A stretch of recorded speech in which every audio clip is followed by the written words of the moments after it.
আল্লাহ বলেছেন কুল্লু নাফসিন যায়িকাতুল মাউত। নবী দুনিয়ার মানুষদেরকে বলে দেন প্রত্যেকটা মানুষকে মৃত্যুর স্বাদ গ্রহণ করতে হবে। ও বাবা, একদল আসে আর একদল যায়, এক পাতিলের ভাত খায়, দিন দিন দাদা বৃদ্ধ হয় আর নাতির চুলগুলো কালো হয়, ঠিক কিনা বলেন? ও যুবক মুসলমান, এই দুনিয়াতে কয়দিন বেঁচে আছি কোনো কেউ গ্যারান্টি দিতে পারে না। ও বাবা, কি নিয়া কবরে যাব? কবর তো এমন এক ঘর যেখানে নাই কোনো বাতি, নাই কোনো শিখাই, আত্মীয় স্বজন বন্ধু বান্ধব কেউ কবরে যাবে না। আজকে যদি ইন্তেকাল করি রে বাবা, সর্বোচ্চ সকাল 10টা যোহরের পরে কবরে ঢুকায় দেওয়া হবে। ইন্তেকালের খবর শুনে আত্মীয় স্বজন গুলো দূর দূরান্ত থেকে দৌড়ায় দৌড়ায় আসবে। লাশটা উঠানের মধ্যে রাখা হবে, একটা কাপড় দিয়া ঢেকে রাখা হবে। আত্মীয় স্বজন মুখের কাপড় উঠায়া কান্না করবে, চিৎকার করবে, কোনো লাভ হবে না। অথচ শীতের দিনে একটা কম্বলে হয় না, 2টা কম্বল লাগে। এখন মরে গেলে ঠান্ডা পানি দিয়া গোসল করায়া, সাদা কাফন পরায়া, আতর গোলাপ মাখায়া, 2 কানের ভিতরে আতর ঢুকায়া, নাকের ভিতরে তুলা ঢুকায়া শেষ বিদায় দেয়া হবে বাবা। এই দুনিয়ার জমিনে আর কোনোদিন ফিরে আসা যাবে না। এ মুসলমান, মৃত্যুকে কেন ভয় করো না? ইন্তেকালের পরে আফসোস করবা, কোনো লাভ হবে না। ওই সময় মনে মনে ভাববা, হায় রে, দুনিয়ার জমিনে যদি 5টা ওয়াক্ত নামাজ ভালো করে পড়তাম, কোরআনের তেলাওয়াত করতাম, কোরআনের মজমায় বসে একটু চোখের পানি ফালাইতাম, আলেমদের সাথে একটু চোখের পানি ফেলে আল্লাহর কাছে যদি দোয়া করতাম, এই অন্ধকার কবরটা জান্নাতের বাগান হয়ে যাইত। দুনিয়াতে নাফরমানি করেন, আল্লাহর হুকুম মানেন না, আল্লাহর বিধান মানেন না রে বাবা। অথচ মৃত্যুর পরোয়ানা আমাদের মাথার উপরে ঘুরতেছে, ঠিক কিনা বলেন? কুল্লু নাফসিন যায়িকাতুল মাউত। বাঁচতে পারবেন না, বাঁচতে পারবেন না, কেউ বাঁচতে পারে না। হাজার হাজার ফিট উপরেও যদি বিমানে কইরা চলে যান, মালাকুল মাউত সেখানে যাই হানা দিবে, দিবি কি দিবে না? হায় রে, বাবা চলে গেল, দাদা চলে গেল, নানা চলে গেল, নানি চলে গেল। আমাদেরও কোন দিন মৃত্যুর পরোয়ানা চলে আসে। এই কারণেই তো আমিরুল মুমিনিন খলিফাতুল মুসলিমিন হযরত ওমর কবর দেখলেই যায় কবরের মধ্যে শুয়ে পড়তেন। আর হযরত ওমর আক্ষেপ কইরা বলতেন, এই কবর তুই হচ্ছিস প্রথম ঘাঁটি। কবর এমন এক ঘর যেখানে নাই কোনো বাতি, নাই কোনো সাথী। ওই কবরের মধ্যে কেউ যেতে পারবে না, কারো যাওয়ার সাহস হবে না। তবে যুবক ও মুসলমান, আল্লাহর নবীর হাদিস আমি বানায়া বানায়া বলি না রে বাবা, রাসূলের হাদিস থেকে বলছি। কত ঘনিষ্ঠ বন্ধু বান্ধব, আত্মীয় স্বজন, স্ত্রী, পুত্র, সন্তান, কন্যা, মা বাবা ইন্তেকালের পরে শুধু আফসোস করতে পারবে, কান্নাকাটি করতে পারবে, এর চাইতে আর বেশি কিছু করতে পারবে না। আপনি আমি যখন মারা যাব, গোসল করায়া জানাজা দেওয়ার জন্য মাঠে নিয়ে যাবে। দূর থেকে স্ত্রী আঁচল দিয়া মুখ ঢাকা স্বামী স্বামী বলে চিৎকার করবে, মা সন্তান বাবা বাবা বলে চিৎকার করবে। ছোট ছোট সন্তানেরা চতুর্পাশে এসে বিলাপ করবে, বিলাপ করবে। জন্মের বিদায় নিয়ে যখন ঘর এত কষ্ট করে বিল্ডিং বানাইছেন, ব্যবসা প্রতিষ্ঠান দিয়েছেন, সন্তানদেরকে প্রতিষ্ঠিত করছেন, ওই সময় আফসোস করবেন কিছু নিয়ে কবরে যাইতে পারলেন না। যখন একেবারে জানাজার নামাজ পড়ানো হবে আর থাকা সম্ভব না, সম্ভব না,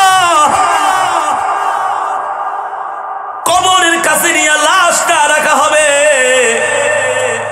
দুইজন মানুষ দুই দিক থেকে দুইটা গামছা ঢুকায়া দিবে, এক পাশ মাথার ধারে আর এক পাশ কোমরের ধারে দিয়া কবরের ভিতরে নামানো হবে। আর জনমের বিদায় দিবে, মিনহা খলাকনাকুম ওয়া ফীহা নুঈদুকুম ওয়া মিনহা নুখরিজুকুম তারাতান উখরা। ঠিক কি না বলে? যখন কবরের মধ্যে ঢুকায়া আত্মীয় স্বজন লাফ দিয়া কবর থেকে উঠে যাবে, আপনার নড়াচড়া করার কোনো ক্ষমতা নাই, কথা বলার কোনো ক্ষমতা নাই, কিন্তু আওয়াজ করে করে বলতে চাইবেন যাইস না, এ ভাই এ ছেলে বাবারে আমাকে এই অন্ধকার কবরে একা রেখে যাইস না রে বাবা। এই কবরে আমি একা একা কিভাবে থাকবো? এই কবরে তো আমার একা একা থাকা সম্ভব না। যত চিৎকার করেন, কান্না করেন, কোনো আওয়াজ করেন, কোনো লাভ হবে না। কিন্তু এই দুনিয়ার জমিনে এতক্ষণ পর্যন্ত আমি আপনাদেরকে যেই কোরআনের তেলাওয়াত করে শোনাইছি রে বাবা, আজকে যেই কোরআনের মাহফিলের আয়োজন করা হয়েছে, রাসূলের হাদিস আমি বানায়া বলি না। আপনার বাবা আপনার কবরে যাবে না, আপনার স্ত্রী আপনার কবরে যাবে না। সন্তানের জন্য রাত দিন মাথার ঘাম পায়ে ফেলে সেই সকালবেলা ঘর থেকে বের হয়েছেন, রাত 1টা বাজে ঘরে আসছেন, ঠিকমতো দুপুরের খাবারও খেতে পারেন নাই, রাতের খাবারও খেতে পারেন নাই, হাড় ভাঙা পরিশ্রম করে কোটি কোটি টাকা অর্জন করলেন, কামাই করলেন, 1 টাকাও কবর নিতে পারবেন না। সন্তানও কবরে যাবে না। এই কবরে 4 হাত পাও নিয়ে একটা কাপড়ের কাপড় নিয়ে এতিমের মতো চলে যেতে হবে। হবে কি হবে না? কেউ যাবে না রে বাবা, কারো যাওয়ার ক্ষমতা নাই কবরের মধ্যে। এমনকি এত দামি স্যাটেলাইট, দামি ক্যামেরা, দামি সিসি ক্যামেরাও যদি কবরে ফিট করেন 1 সেকেন্ডও থাকবে না, আল্লাহ ধ্বংস করে দিবে।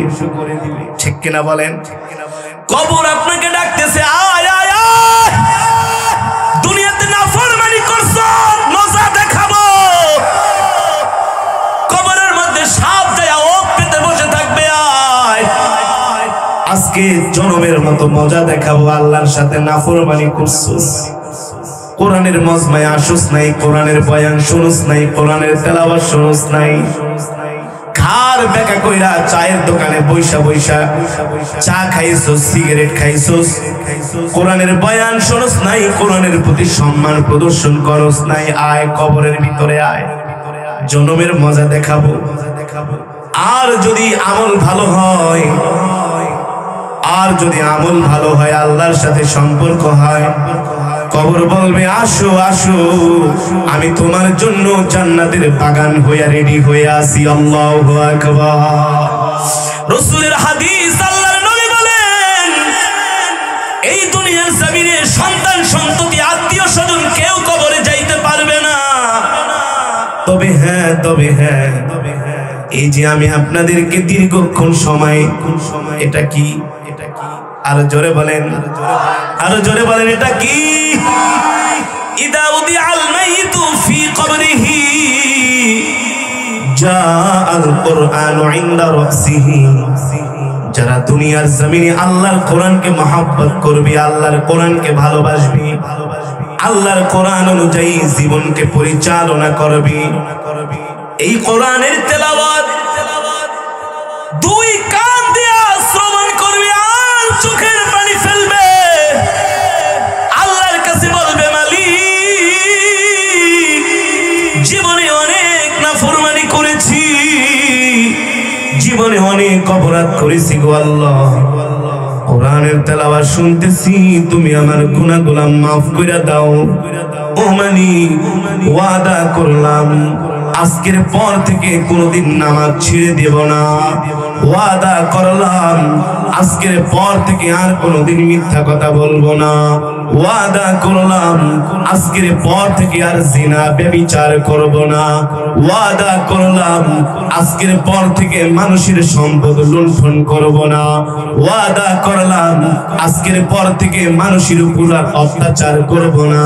ও মালিক, তোমার কোরআনের তেলাওয়াত শুনি আমার ঈমানটা মজবুত হয়ে গেছে, পাথরের মতো হৃদয়টা মোমের মতো গলে গিয়েছে। আল্লাহ, ওয়াদা করলাম আজকে থেকে তোমার কোরআন অনুযায়ী জীবনটাকে পরিচালিত করব।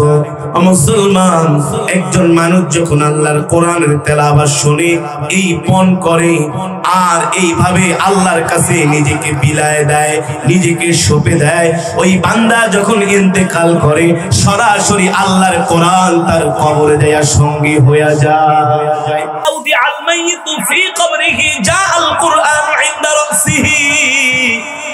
আল্লাহর নবী বলে, ও সাহাবীরা, যারা দুনিয়ার জমিনে কোরআনকে মহব্বত করবে, কোরআনকে ভালোবাসবে, এই কোরআন অনুযায়ী তার জিন্দেগিকে পরিচালনা করবে, এই কোরআন ওই কবরের মধ্যে তার বন্ধু হয়ে যাবে। আপনাকে কবরে রাখার আগে কোরআন দিয়ে বসে থাকবে। সুবহানাল্লাহ বলেন। আর আস্তে কোন। আর যদি তুমি মমতাজের গানকে ভালোবাসো, ফাইটটা যায়, চিল্লা যায়। যদি তুমি মেসি রোনাল্ডোকে ভালোবাসো, যদি তুমি ক্রিকেট ফুটবল খেলাকে ভালোবাসো, ও যুবক, আল্লাহর কাছে সবচেয়ে পছন্দনীয় ইবাদত হলো যৌবনের ইবাদত। কোন সময়ের? এই যৌবনকালে তুমি আল্লাহর গোলামি করো না, ইবাদত করো না, তোমাকে নামাজে মসজিদে পাওয়া যায় না, কোরআনের মজমায় পাওয়া যায় না। যুবক, মনে রাখো, হেলায় খেলায় কথা না, আঙ্গুল কামড়াইবা। পরীক্ষার হলে যায়া দেখতেছো একটু পড়লেই তো সুন্দর করে পরীক্ষার হলে উত্তরগুলো দিতে পারতা, দেখতেছো সব প্রশ্নগুলো সহজ, কিন্তু পড়ো নাই, সময়টাকে হেলায় খেলায় নষ্ট করে দিয়েছো। ওই সময় পরীক্ষার হলে গেলে কষ্ট লাগে কি লাগে না? জোরে বলেন, লাগে কি লাগে না? তুমিও কবরের মধ্যে যায় দেখবা, হায় রে, 5 ওয়াক্ত নামাজ যদি সঠিক টাইমে আদায় করতাম, সকাল সন্ধ্যা যদি কোরআন পড়তাম, কোরআন অনুযায়ী যদি জিন্দেগিটাকে চালাইতাম, আজকে কবরের মধ্যে কত শান্তিতে থাকতে পারতাম, কত সুন্দর জান্নাত দেখা যায়, জান্নাতের নিয়ামত ভক্ষণ করতে পারতাম। ওই সময় তুমি যতই চিৎকার করো না কেন, যতই আফসোস করো না কেন, যতই তুমি নিজে কপাল থাপড়াও না কেন, কোনো লাভ হবে না, কোনো লাভ হবে না, ঠিক কিনা বলি? আর যদি তুমি কোরআন অনুযায়ী চলো, আল্লাহর কোরআন বলবে, দোস্ত তুমি চিন্তা করো না, টেনশন করো না, পেরেশান হয়েও না। এই কথা বলার সাথে সাথে কবরের মধ্যে 2 জন ফেরেশতা আসবে। আয়েশা 3টা প্রশ্ন করবে। কয়টা প্রশ্ন? এ তোমার রবকে, তোমার নবীকে, তোমার দিন কি? 3টা প্রশ্ন করবে। দুনিয়াতে যদি আমলওয়ালা জিন্দেগি গঠন করতে পারেন, 3টা প্রশ্ন পানির মতো উত্তর দিয়া দিবেন। আর যদি দুনিয়ার জিন্দেগিটা নাফরমানি করে কাটায় দেন, খোদার কসম করে বলি সব ভুলে যাবেন, সব ভুলে যাবেন, একটাও উত্তর দিতে পারবেন না। আর ফেরেশতারা তখনই গুরজু দিয়া মার শুরু করবে আর বলবে, দুনিয়াতে অনেক নাফরমানি করছস, এই কবর থেকে আজ তোকে রেহাই দেওয়া হবে না, শুধু এখানেই তোর মায়ের শেষ না, তোর মায়ের চলবে একেবারে কিয়ামত পর্যন্ত। যখন হাসরের মাঠ কায়েম হয়ে যাবে, এমন একটা বিভীষিকাময় দৃশ্য, ইয়াউমা ইয়াফিরুল মারউ মিন আখি ওয়া উম্মিহি ওয়া আবি ওয়া সাহিবাতিহি ওয়া বানি লিকুল্লি ইমরিইন মিনহুম ইয়াউমা ইদিন শাআনুন ইউগনি। বাবারে, এই কথাগুলা হেলায় খেলায় কানের ভিতরে ঢুকান, এমনি এমনি কথাগুলা এক কান দিয়া ঢুকায়েন, আরেক কান দিয়া বের করে দিয়েন না, আমল করার চেষ্টা করেন, সেই দিন আফসোস করবেন, কোনো লাভ হবে না, ঠিক কিনা বলেন? হাসরের মাঠ এমন একটা মাঠ, পয়গম্বররা পর্যন্ত ইয়া নাফসি বলতে থাকবে, পয়গম্বররা পর্যন্ত যেই পয়গম্বর মুসা কালিমুল্লাহ আল্লাহর সাথে এত বেশি কথা বলেছেন, সেই পয়গম্বর মুসা পর্যন্ত ইয়া নফসি বলবি। পয়গম্বর জাকারিয়া আলাইহিস সালাম পর্যন্ত ইয়া নফসি বলবে। কোন অজুহাত হাসরের মাঠে খাটবে না, কোন ভাউতাবাজি ধোঁকাবাজি চলবে না। চলবে? দুনিয়াতে টাকা থাকলে আদালতে 50,000 টাকার বান্ডিল দিলে অনেক কিছু হয়, কিন্তু হাসরের মাঠে কোনো ঘুষ চলবে না। চলবে? হাদিস শরীফের ভিতরে আসছে, আল্লাহ যখন বিচারের মাঠ কায়েম করবে, 3 জন নবীকে আল্লাহ তাআলা সামনে বসাবে। কয়জন নবী? আপনারা ভালো করে খেয়াল করেন, কয়জন নবী? একজন হলো পয়গম্বর ইউসুফ আলাইহিস সালাম, দ্বিতীয় জন হলো পয়গম্বর আইয়ুব আলাইহিস সালাম, আর তৃতীয় জন হলো পয়গম্বর সুলাইমান আলাইহিস সালাম। কয়জন নবী? 3 জন নবীকে আল্লাহ বসায় রাখবে। একদল মানুষকে আল্লাহ ডাক দিবে, দরিদ্র মানুষ, তাদেরকে ডাকবে, এদিকে আস। দুনিয়াতে কেন 5 ওয়াক্ত নামাজ পড়স নাই? আমার হুকুম মানুষ নাই। বলবেন আল্লাহ, দুনিয়াতে আমরা গরিব মানুষ ছিলাম, মানুষের বাড়িতে কাজ করতাম, গোলামি করতাম, মানুষের ফ্যাক্টরিতে চাকরি করতাম, মালিকের কথা অনুযায়ী উঠতে হইতো, বসতে হইতো, এই কারণে তোমার ইবাদত করতে পারি নাই। ফেরেশতারা 2 হাত ধরায় না, বলবে তাকে কি চেনো? বলে না, চিনি না। বলে দুনিয়াতে কি কোন নবীর নাম শুনছিল নাকি? বলো কত নবী তো নাম শুনছি। এই নবীর নাম হচ্ছে পয়গম্বর ইউসুফ আলাইহিস সালাম। সেও কোন এক বাদশার গোলাম ছিল। কি ছিল? সেও বাদশার গোলাম ছিল। একটা রাজপ্রাসাদে গোলামি করত, সারাদিন কর্মচারীর কাজ করত। কিন্তু এই পয়গম্বরও তোমাদের মতো কর্মচারী ছিল, একটা বাদশার অধীনে ছিল, গোলামি করত। কিন্তু এত দায়িত্ব, এত গোলামি করা সত্ত্বেও পয়গম্বর ইউসুফ আলাইহিস সালাম কোনদিন আল্লাহর হুকুম অমান্য করে না, নামাজ ছেড়ে দেয় নাই। সেও তো গোলাম ছিল, তাহলে তুই নামাজ পড়তে পারস নাই কেন? কোন অজুহাত চলবে না। চলবে? আল্লাহর সামনে পয়গম্বর ইউসুফকে বসাইবে, বলে সেও তো গোলাম ছিল, মানুষের বাড়িতে কাজ করত, সেও তো বাদশার আদেশ মানত, নির্দেশ মানত। এত কিছু করার পরেও তো সে কোনদিন আল্লাহর হুকুম ছেড়ে দেয় নাই, তুই ছাড়ছস কেন? তার মানে অজুহাত টজুহাত কিছুই না, ইচ্ছা করে আল্লাহর হুকুম মানুষ নাই। কথা বলে ফেরেশতারা ধইরা লাইতে জাহান্নামের দিকে নিয়ে যাবে। বলে সুদ খাইছস, ঘুষ খাইছস, সারাদিন মোটরসাইকেল লয়ে ঘুরছস, চায়ের দোকানে যায় সময় নষ্ট করছস, আল্লাহর হুকুম, মালিকের কাছে নামাজের কথা কইয়া বাইরে যায় ঘুরছস। নামাজ পড়তে চাইলে মালিক সময় দিত, ইচ্ছা করে নামাজ পড়স নাই। ঠিক কিনা বলে? এ ফেরেশতা শায়েস্তা কর। এক শ্রেণীকে এইভাবে করে জাহান্নামে নিয়ে যাবে, আর এক শ্রেণীকে আল্লাহ ডাক দিবে, আস। এ নামাজ পড়স নাই কেন? বলবে আল্লাহ, দুনিয়াতে আমরা অসুস্থ ছিলাম, এই কারণে তোমার নামাজ হুকুম মানতে পারি নাই, তোমার নির্দেশ মানতে পারি নাই। আল্লাহ বলে আমার এই পয়গম্বরের চিনস কিনা দেখ। বলে চিনি না। এ আমার একজন পয়গম্বর ছিল, তার নাম হচ্ছে আইয়ুব। নাম কি? বলবে হ্যাঁ হ্যাঁ, আইয়ুব আলাইহিস সালামের নাম শুনছি। তুই কয়দিন অসুস্থ ছিলি? বলে 1 মাস, 2 মাস, 6 মাস, 1 বছর, 2 বছর, 3 বছর, 4 বছর, 5 বছর। আরে আমার পয়গম্বর আইয়ুব 1-2 বছর না, 18 বছর পর্যন্ত অসুস্থ ছিল। পোকায় খেতে খেতে আমার আইয়ুবের শরীরটাকে জাজরা কইরা ফেলেছি। কোনদিন আমার আইয়ুব নামাজ ছেড়ে দেয় নাই, আমার আল্লাহর হুকুম অমান্য করে নাই। অসুস্থতার অজুহাত দেখায়া কখনো আল্লাহর নির্দেশকে অমান্য করে নাই। আর তুই কেন আমার হুকুম অমান্য করলি? আমি আল্লাহ তোকে যতটুকু অসুস্থতা দিয়েছিলাম, ইচ্ছা করলে তুই নামাজ পড়তে পারতি,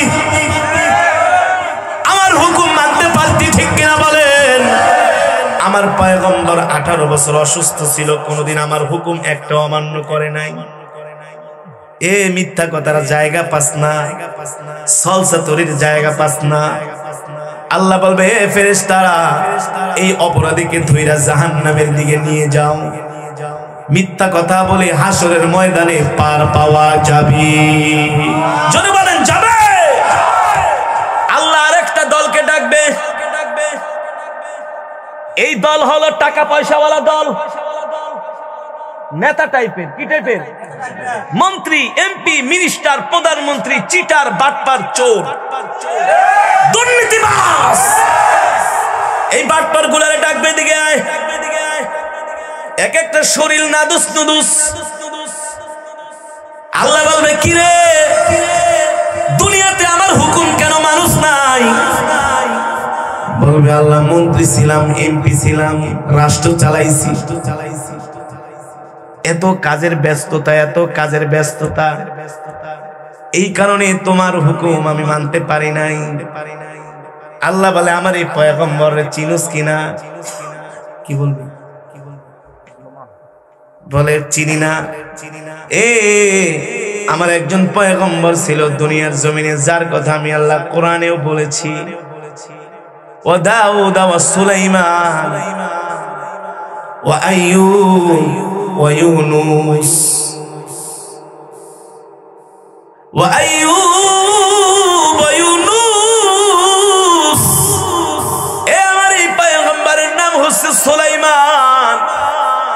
সেই দিন হাসরবাসীরা বলবে, আল্লাহর নাম শুনছি। বলবে, তুই তো একটা ছোট একটা মন্ত্রী ছিলি, একটা এমপি ছিলি, একটা ছোট একটা দেশের প্রধানমন্ত্রী ছিলি, কিন্তু আমার এই পয়গম্বর এত বড়, আমি আল্লাহ তাকে বাদশা বানাইছি।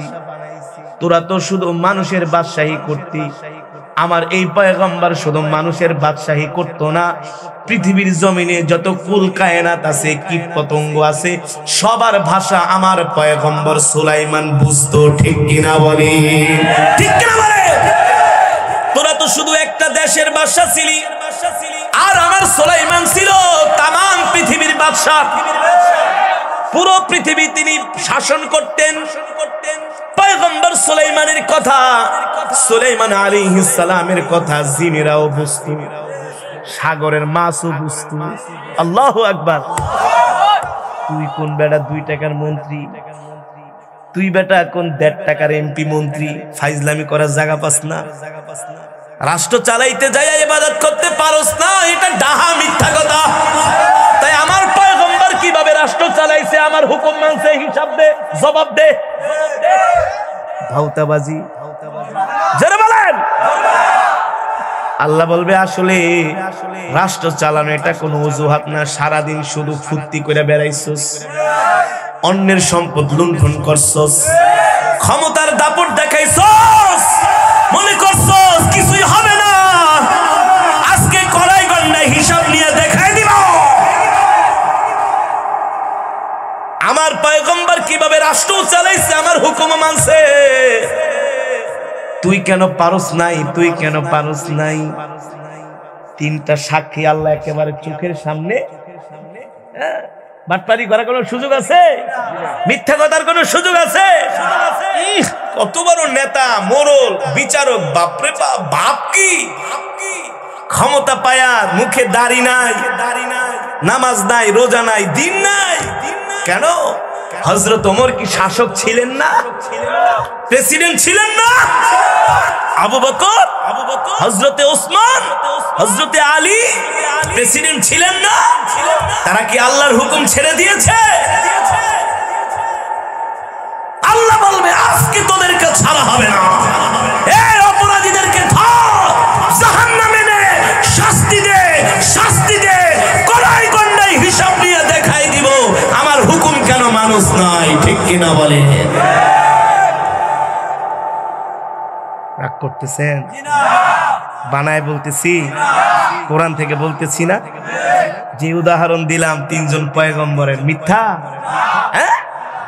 পয়গম্বর ইউসুফ আলাইহিস সালাম গোলাম ছিলেন, গোলাম আজিজ মিসরির দরবারে গোলাম। 10-12-15 বছরের একজন কিশোর সারাদিন কাজ করাইতো, কিন্তু সময় পেলেই আল্লাহর কদমে সেজদায় পড়ে যেত। ইবাদত করা এটা কোনো সময়ের ব্যাপার নয়, এটা হচ্ছে আল্লাহর সাথে সম্পর্ক।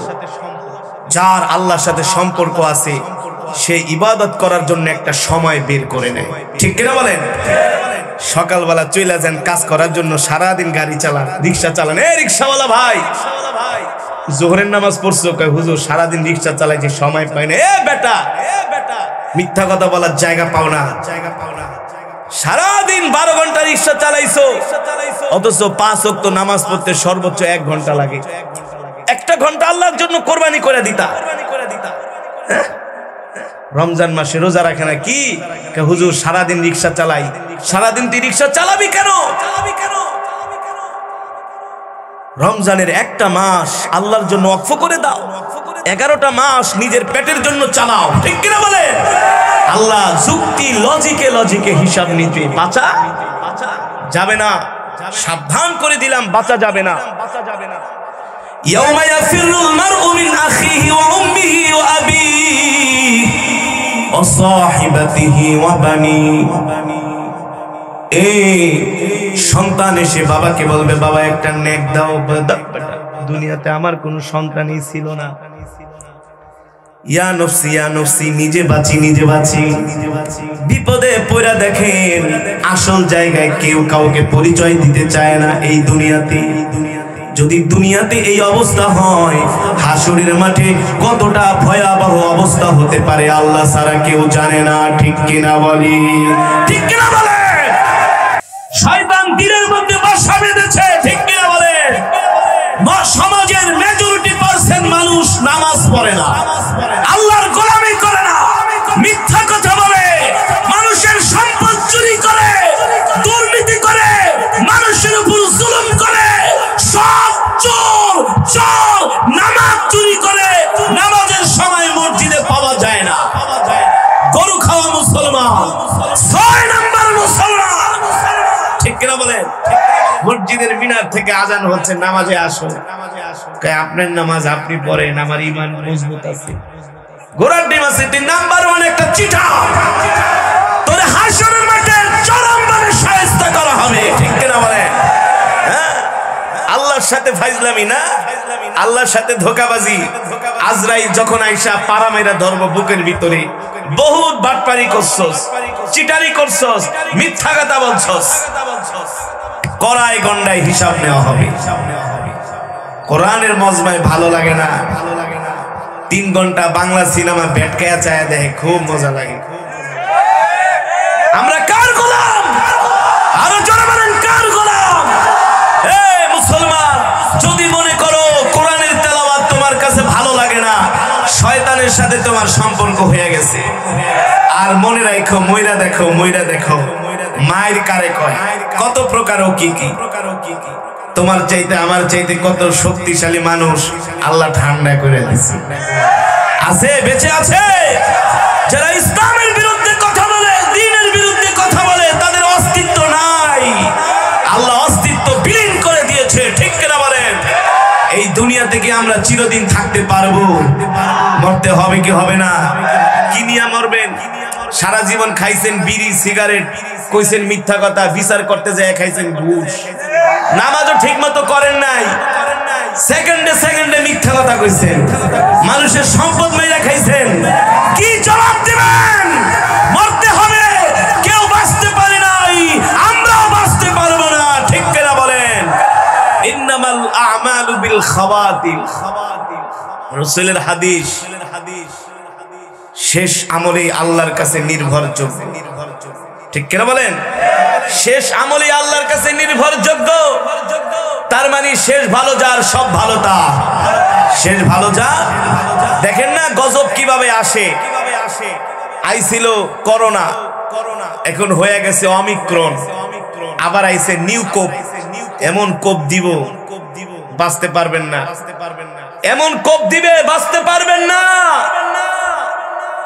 আল্লাহর কাছে ফিরে যেতে হবে, ঠিক কিনা বলেন? আপনারা জানেন ফেনীর সোনাগাজীতে নুসরাত একটা মেয়েকে আগুন দিয়ে পুড়িয়ে মারা হয়েছিল, শুনেছিলেন? যে ওসি মুয়াজ্জেম এখনো পর্যন্ত যিনি জেলে, ওই ওসির সাথে আমার কয়েকবার সাক্ষাৎ হয়েছে। যে প্রিন্সিপাল কি জানি সিরাজউদ্দৌলা না জানি কি নাম, হ্যাঁ ওই হুজুরের সাথে ওই প্রিন্সিপালের সাথে আমার অনেকবার ওই এলাকায় ওয়াজে যাইতাম, সাক্ষাৎ হয়েছিল। কিন্তু সে শয়তানের প্ররোচনায় পড়ে এমন একটা গুনাহ করে ফেলেছে, যখন তাকে কোর্টে উঠানো হলো, সে সহ আরো প্রায় 10 থেকে 12 জনের ফাঁসি হয়েছিল না? সেই দিন কোর্টে যাদের ফাঁসি হয়েছিল তারা ওই সিরাজউদ্দৌলার দিকে তাকায় জোরে জোরে তাকে গালি দিচ্ছে আর বলছে, তোর জন্য আজকে আমাদের এই অবস্থা, তোর জন্য কি এই অবস্থা, আজকে নইলে আমরা এত বড় বিপদে পড়তাম না। ঠিক সেম হাসরের মাঠে স্বামী স্ত্রীকে বলবো, তোর জন্য আমি নামাজ পড়তে পারি নাই, তুই আমাকে সব সময় কাজের ভিতরে লাগায় রাখছিস। আবার স্ত্রী বলবো, তুমি আমাকে নামাজ পড়ার জন্য উৎসাহিত করো নাই। সন্তান বাবাকে বলবে, এই আব্বাজান কোটি কোটি টাকা খরচ করে পড়ালেখা করাইছেন, ব্যবসা বাণিজ্য দিয়া দিচ্ছেন, কিন্তু নামাজের কথা বলেন নাই। আপনার জন্য আজকে আমার এই অবস্থা, আপনি আমাকে কেন শাসন করলেন না, কেন আমাকে বললেন না? আল্লাহ আগে আমার বাপকে জাহান্নামে দাও, তারপরে আমি জাহান্নামে যাব। তার মানে আসলে কেউ কারো আপন, মায়ের পেট থেকে